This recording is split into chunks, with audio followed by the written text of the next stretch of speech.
Right. So last week we did 3 kings of Judah, Jotham, Ahaz, and Hezekiah. The 3 of them were the last 3 kings to see the northern kingdom of Israel. So we are past the point of actually having a divided kingdom, but we do consider this the divided monarchy period still, because Jerusalem has not been exiled yet.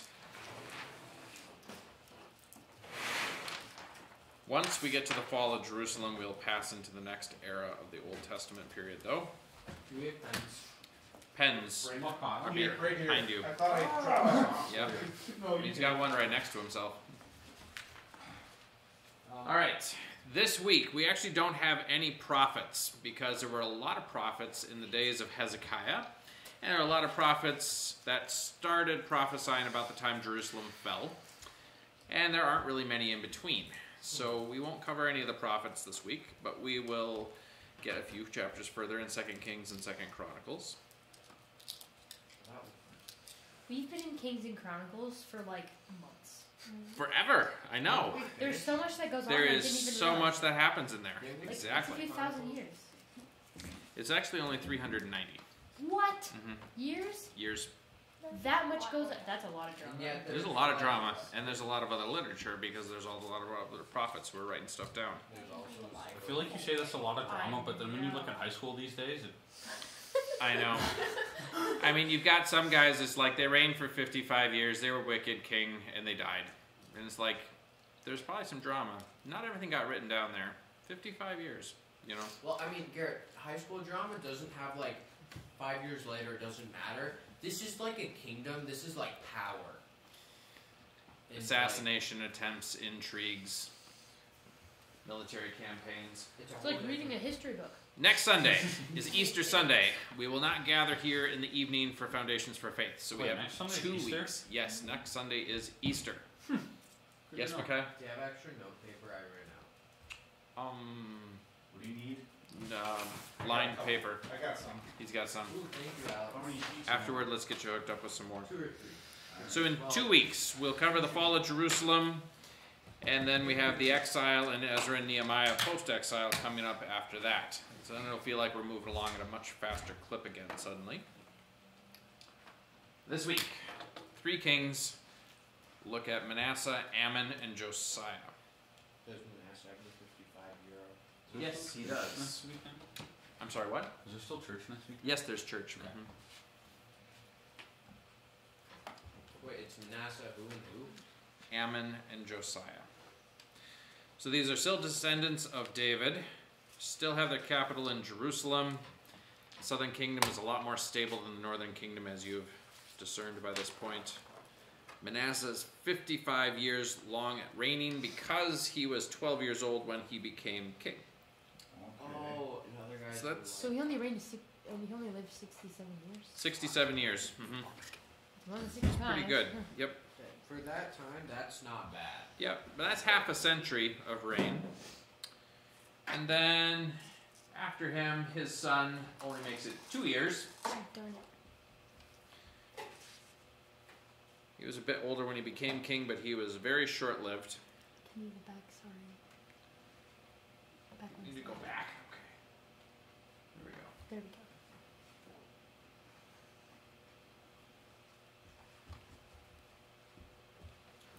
So the interesting thing about Manasseh is his father was Hezekiah. And if you remember, Hezekiah was sick, and the prophet Isaiah comes and says, "You're going to die." And Hezekiah cries out to the Lord, and before Isaiah's even walked out of the palace, God says, "Return and tell him that he's going to get an extra 15 years." He was born in like 15 years. Manasseh was born in that 15 years. How old was Hezekiah?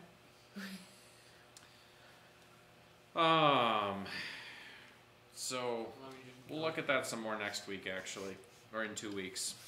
Wait, Hezekiah was born in Jotham's reign? Yes, Hezekiah was born in Jotham's reign. He lived through his father's entire reign. Why does that feel surprising? I don't know.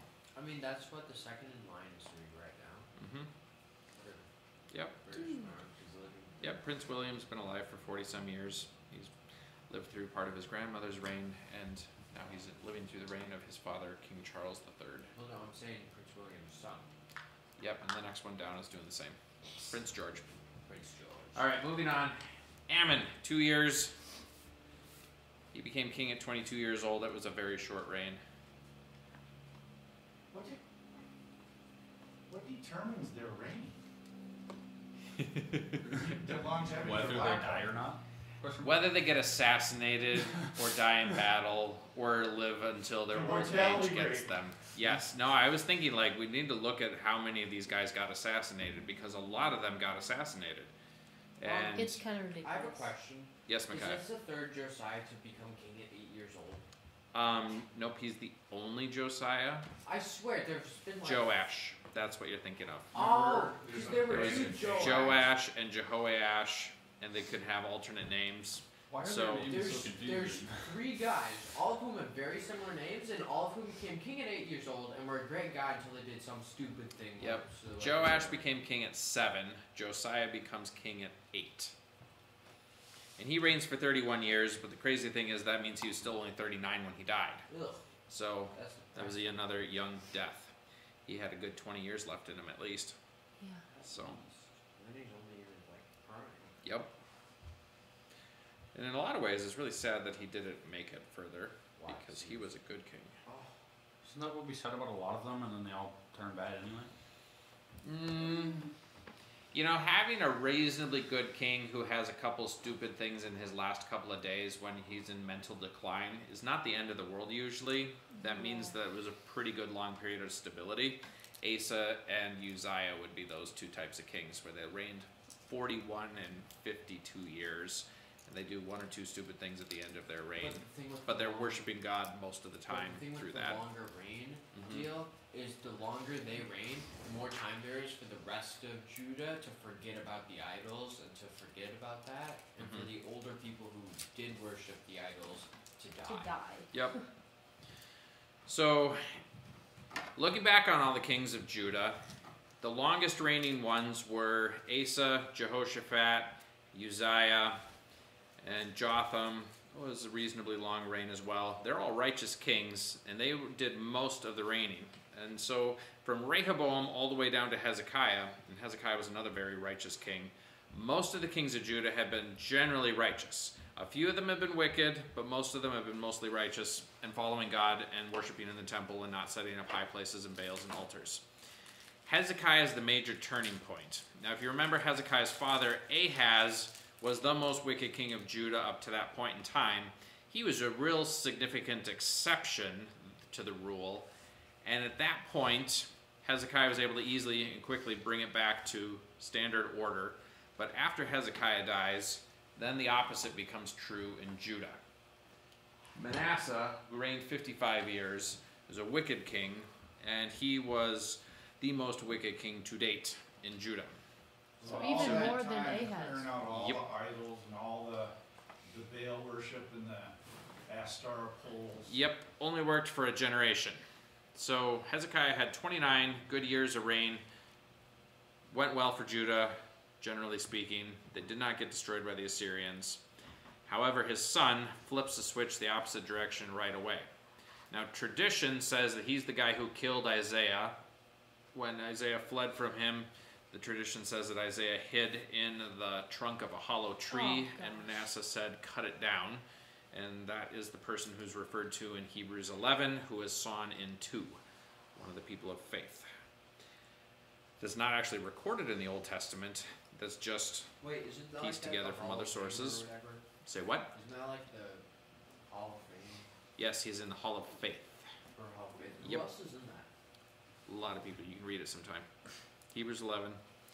Anyway, so Manasseh goes on, rebuilds all the high places, sets up the Asherah poles, he erects altars to Baal again, and he erected altars to the starry host in the temple itself.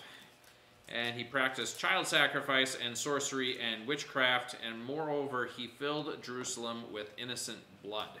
So he was not a just king. So not only did he lead the people astray and encourage false worship and pagan worship and such, but he also was very unjust in his ruling. And that's usually not a pleasant experience for a kingdom. Now, interestingly enough, this is a very fascinating case study in the difference between the author of 2 Kings versus the author of 2 Chronicles. Because if you read 2 Kings, there's just nothing redeeming about him whatsoever. However, in the Chronicles account, it says that sometime during his reign, it's not dated, but it says that God sent the army commanders of Assyria, and he ends up getting hauled off to Babylon as a prisoner in bronze shackles. And this ends up fulfilling the word of the Lord to Hezekiah that one of his descendants would be hauled off to Babylon and all the wealth in Jerusalem as well. But while he's there, he humbles himself. Remember who else humbled himself? And so God relented and didn't send the judgment in his day? Is that, what's his name? Ahab, Oh. who was the most vile, wicked king of the northern kingdom. It's an amazing thing that happens, even when a really wicked person who's done all kinds of things that require retribution humbles themselves, God will relent from sending disaster, and Manasseh ends up getting restored to the throne. Could you go back one? Go back one. Okay. So Manasseh does all this awful, wicked stuff. And then he gets hauled off to Babylon by the Assyrians, because Assyria controlled Babylon in those days. Okay. And then when Manasseh returns to Judah, he starts undoing his sacrilege that he introduced.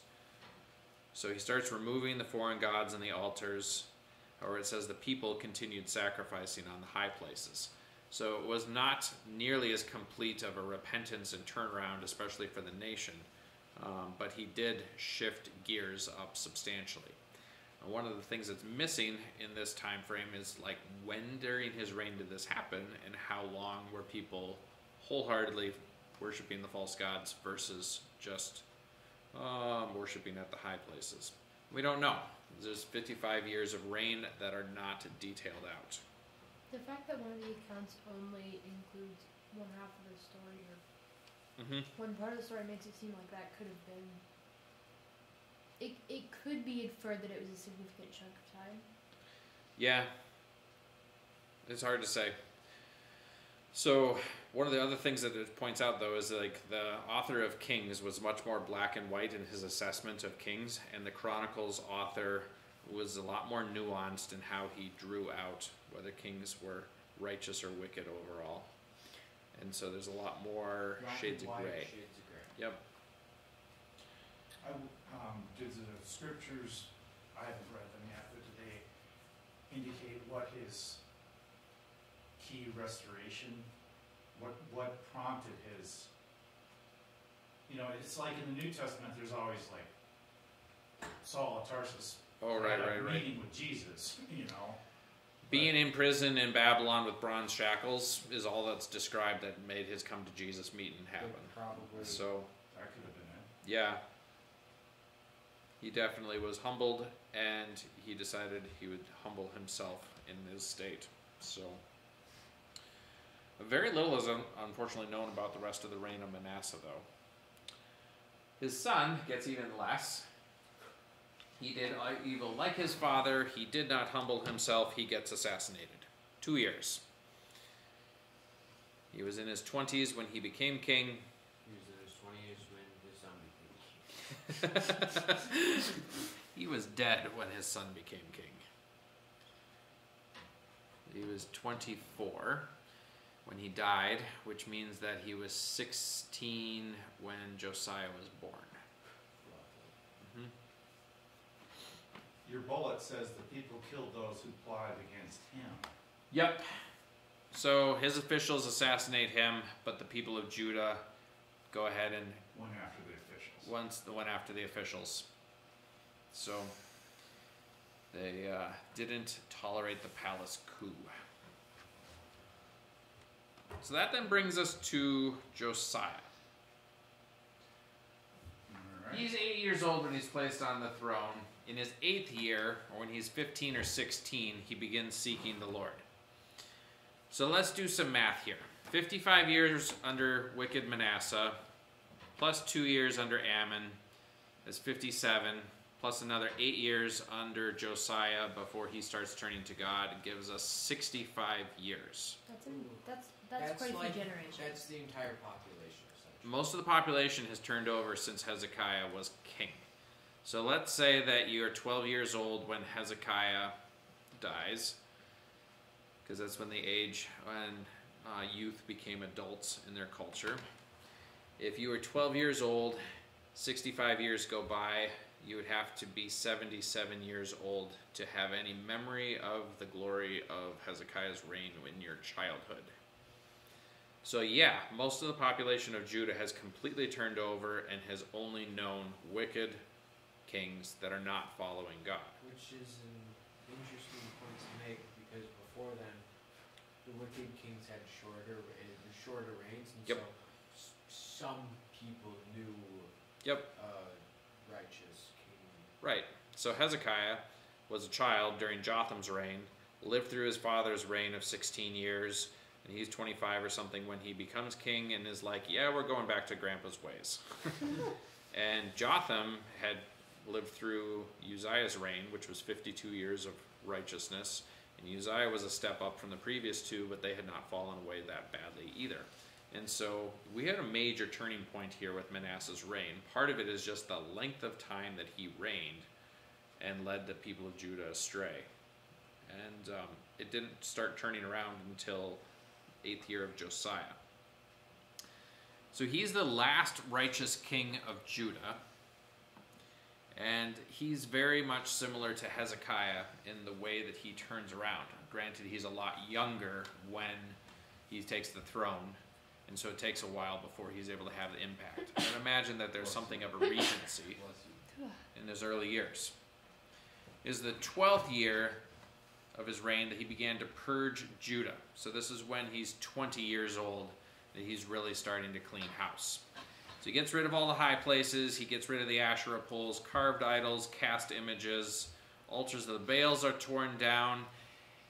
He doesn't stop in just Judah, though. He goes north into the former territory of Israel, and he starts cleaning stuff out in Manasseh and Ephraim. Simeon is in the south, but Naphtali is way up north by Galilee, where Jesus was born. And so he was cleansing stuff. And it was at this time that he actually fulfilled the word of the Lord spoken by the man of God from Judah. When Jeroboam had set up the altar at Bethel, a prophet from Judah went and said, this altar will be torn down by someone from Judah by the name of Josiah.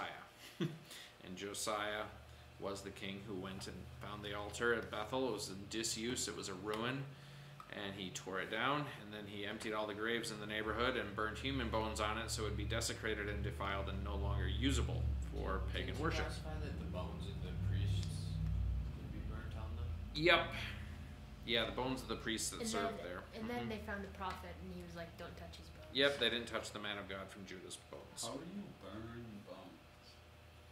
High heat. Yeah, really high heat. So you can get them ground down, and it turns into lime, actually. So. Lovely. Interesting. So yeah, he goes hog wild and just starts cleaning house very thoroughly in all of Judah. I reckon if he's cleaning the house, he's also taking all the riches that were part of the idols. They would have largely been carted off by this point in time. So they're a relatively depopulated area. Foreigners had been moved in here by the Assyrians. I know, but like idols typically have like gold and stuff on them. Yep, and they get carted off by invading armies quite readily as plunder. So there wasn't much there. All right, so in the 18th year of his reign, so this will put him at 25 or 26, he begins repairing the temple. You remember all the idols and altars that have been put in there by his grandfather. There's a lot of that to get rid of. But Hilkiah the high priest ends up finding the book of the law. Oh, that's The implication is that no one in Judah had been reading the law of Moses since the days of Hezekiah. So this is 18th year of his reign plus 57 years before that would put it at 75 years. So 75 years since they've been reading the law of Moses. Shaphan, the secretary, one of his officials, reads it to Josiah, and as Josiah is listening to it, he tears his robes because he realizes how great the guilt of Judah is. Imagine finding something from Dwight D. Eisenhower's era, and it's like the Constitution of how the United States is actually supposed to run. Because for the last 75 years, we've completely neglected it, forgotten it. Nobody's done anything remotely close to it. And we have a monarchy set up suddenly. You know. That would be like eye-opening, and the world, the United States would be like. Yep. So tearing his robes is an act of contrition, an act of humility, and it's like we've got a serious problem here. He inquires of the Lord. Huldah the prophetess in Jerusalem there prophesies that there would be a disaster, but it would come after Josiah's days, because Josiah had turned to the Lord. So after reading the law, though, they figure out that we're supposed to be celebrating this feast called the Passover. Oh, Like, yes. you imagine all the traditions, like if people forgot about Christmas for 75 years, like, remember we That used would be to... the I know. Christmas of like all Christmases. Exactly. That reminds me of. How do you forget? So in his 18th year, they celebrate the Passover. Say what? How do you forget Christmas? That's How do what you I wanna forget know. the Passover? Or how would you? Yeah, it's really hard, but if you have the President of the United States who makes it illegal, bans it, and then institutes another holiday, like Ramadan, for instance, institutes another religion that's a holiday in Islam, and says everybody's going to celebrate this, and it's not going to be tolerated to celebrate Christmas, that would be the essence of what Manasseh had done. So then all the young people are like, all right, we're going to do the new thing and celebrate Ramadan, and all the old folks who remember Christmas from days long gone are dead after 75 years. So nobody even knows what it's supposed to be like. So they have to read it. They end up celebrating the Passover so zealously that it had not been observed like that since the days of Samuel the prophet. That was a long time ago. A really long time before. Samuel's Passovers must have been insane then. And interestingly enough, they would have been celebrated in Shiloh, not in Jerusalem, Yeah. because that's where the tabernacle and the Ark of the Covenant were in those days. Yeah. Wait, what? Isn't that when you met Saul? When they were all going for the Passover feast? No, Oh, must have been. something else, yep. The prophetess Huldah she made that prophecy and was contemporary with Josiah, so he would have heard that before his death. Yep, so he reigns for another 13 years righteously, and then all of a sudden he meets a violent demise. And this is a very fascinating episode because Pharaoh Necho is king of Egypt, and he is commanded by God to march out and fight against the king of Babylon. So what happened behind the scenes here is the Assyrian Empire fell apart. They had a last emperor who was very effeminate and did not have a kingly bearing about him, and he really burned all of his officials. And the Babylonians had already gotten independent of the Assyrians, and they saw an opportunity to take down Nineveh, and they took it. So Nebuchadnezzar's father, Nabopolassar, founded the Babylonian Empire by overthrowing the Assyrian Empire. Well, this completely upends all of the geopolitics of the area, and so all of a sudden Egypt is very concerned because they had been worried about Assyria for a long time, and now all of a sudden Babylon is on the ascendancy and sending armies all over the place. I think that Pharaoh Necho actually was marching out to help save Assyria. I don't remember. But that battle is a known historical battle. It took place at Carchemish. It's known. Yep, it's written in other histories. Battle of Carchemish. And anyway, so God sent Necho and the Egyptians up there to fight against the Babylonians for his own purposes, and I think it was actually to knock Egypt down a notch so that Babylon ended up getting sway. That's why God sent them. Yep. But anyhow, on his way through Judah, if you're a small king in a small kingdom, large empires marching their armies through your territory can be a very unnerving thing. And so Josiah marshaled his troops and went out to meet him, and Pharaoh Necho said, "The Lord has commanded me to march out. I'm not fighting against you. I'm fighting against the king of Babylon. Don't attack me." Josiah didn't listen to it, and it actually was the word of the Lord coming from Pharaoh. Which is interesting. Rather strange. We don't normally think about Pharaoh speaking the word of the Lord, but he does a few times. So he actually goes up and meets Pharaoh in battle in the Valley of Armageddon, and gets wounded in battle there. Armageddon. Yes, it's in the Valley of Armageddon. The Armageddon. The Armageddon, yep. Lovely. He survives long enough to make it back to Jerusalem, but he dies in Jerusalem, and they have a major funeral for him because he was a loved king of Judah. So he was only 39 when he died, and it was an unfortunate mistake that he made. You could just give him the credit and say he just didn't perceive that Pharaoh was actually saying the word of the Lord, but he was. We wouldn't expect it. Wouldn't expect it, and every king would be claiming that their God has sent them too, but Pharaoh was saying, your God sent me, so that was interesting. I mean, politically, though, that's not a bad move to... If you're going to walk through someone's land, you say, your God told me to do it. Like, Yep. Politically, it makes sense. Yes. So unfortunately, Josiah's reign is the last era of stability and righteousness in the kingdom of Judah, and it goes downhill really fast, really quick, and becomes very volatile. Looking forward on your timeline, you'll see that there's about 4 kings, and 2 of them only reign for 3 months. And what you have is Egypt and Babylon exchanging possession of Judah as a tributary state. Wait. I've got a discrepancy. Is that what you're looking at? Where you see it says Jehoiachin is 3-month reign. Oh, I see. Yep. So there's one guy by the name of... We're back to the J's again. Yep. I see I'm what trying I to see. find it here. Shalom renamed Jehoahaz. Yep. And then Jehoiakim. And then Jehoiachin. Yep. And then Zedekiah. Renamed. Yep. They're basically those 3 months are sandwiched on either side of Jehoiakim. Yep. If I'm reading that right. Yeah. So over the next 2 weeks, you're going to read through that period of history, and that is a really challenging period of the Bible to understand, I have concluded. It's covered in 2 Kings and 2 Chronicles, but only in a very cursory fashion. And actually where you learn the most about that period of time is in the book of Jeremiah. I was going to say. Yep. So 3 chapters in 2 Kings and 2 Chronicles will give you the overview, but it really does not fill in the details at all. Jeremiah is where the details come in. Isn't Jeremiah the woe to Assyria, woe to Egypt, woe to Babylon, woe to Moab? I thought you said woke. He's not woke, but he did talk about woes a lot, especially if you read it in King James. So challenging thing about the book of Jeremiah is it was not put together in sequence. Oh dear.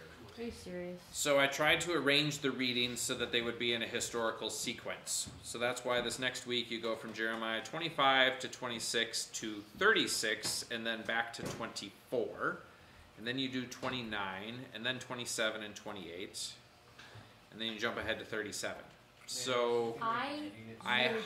highly suggest that you use the timeline to figure out what king is reigning, because it says at the beginning of the chapters, in such and such a year of so-and-so's reign, so you can peg it on the timeline. This is when this event happens.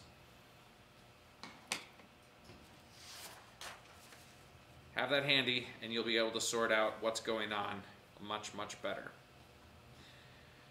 We didn't get all of the chapters that are relevant in this, but the most significant ones in chronological order. And then if you end up reading some extra ones ever, you can try to figure out when they fit into it all based on the first couple verses of the chapter when it says the year of whoever's reigning as king. But that'll cover the historical portion of Jeremiah, which will draw out the history of that last stretch of the kingdom of Judah very nicely. So hold that reading plan and do it in the order that's in there, not what you'd naturally be inclined to do. Because otherwise reading the book of Jeremiah is extremely challenging. How did someone... Oh, I suppose they used the kings to figure out the order.